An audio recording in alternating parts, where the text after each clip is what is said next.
Suivez tous les marchés financiers avec CMC Markets France. Avec CMC Markets, tradez les CFD sur indices, devises, matières premières et actions 24 heures sur 24.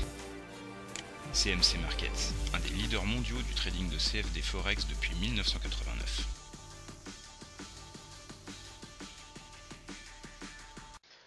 Salut, c'est Trado. Voilà la vidéo de mise à jour pour l'or et l'argent.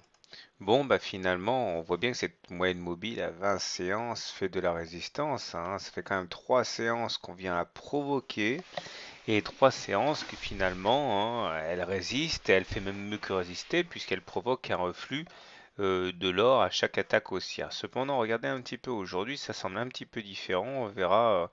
Peut-être dans quelques heures, on aura une bonne surprise, mais il est vrai que les velléités haussières sont de plus en plus marquées. À l'heure où je parle, on est en train de clôturer juste au-dessus, mais bon, ça se joue vraiment sur l'épaisseur du trait, on va voir. Il demeure que je ne sais pas s'il faut voir le verre à moitié vide ou le verre à moitié plein, mais la résistance est bien là, et les velléités haussières aussi, hein. Du côté des indicateurs techniques, c'est pas mal du tout. Regardez plutôt le stochastique qui est au-dessus de son signal. Ok, donc ça c'est bien. On a un MACD qui lui aussi est au-dessus de son signal. Ça c'est bien aussi. Et le momentum, bien que négatif, qui est à deux doigts, à un souffle, hein, d'aller franchir la zone des zéros. C'est pas mal.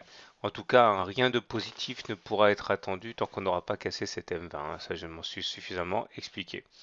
Si on revient maintenant à l'or libellé en euros pour 1 kg, donc on a une configuration très similaire. Le stochastique au-dessus de son signal, le MACD au-dessus du sien, le momentum a un souffle de basculer positif, et puis toujours cet M20 qui s'impose, hein. Regardez, hein, ça se joue vraiment au point près, hein, lors de l'attaque du 26 avril, lors de l'attaque d'aujourd'hui, hein. Impossible de passer la M20, c'est bien elle qui freine les cours. Heureusement, la M7, elle aussi joue son rôle de support, puisque c'est elle qui a retenu l'attaque baissière. Maintenant, tournons-nous vers l'argent. Tout d'abord en dollars.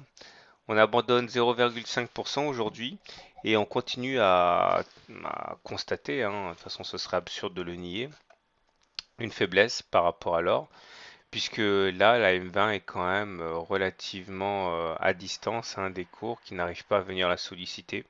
Mais les indicateurs techniques, eux aussi, sont plutôt en amélioration, avec un MACD au-dessus de son signal et un stochastique au-dessus de son signal.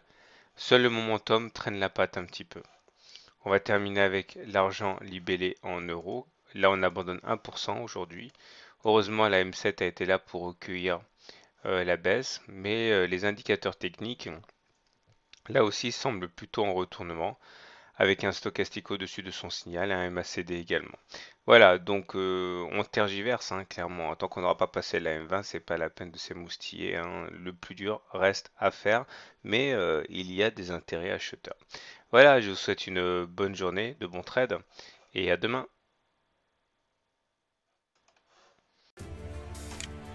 CMC Markets, un des leaders mondiaux du trading de CFD Forex depuis 1989.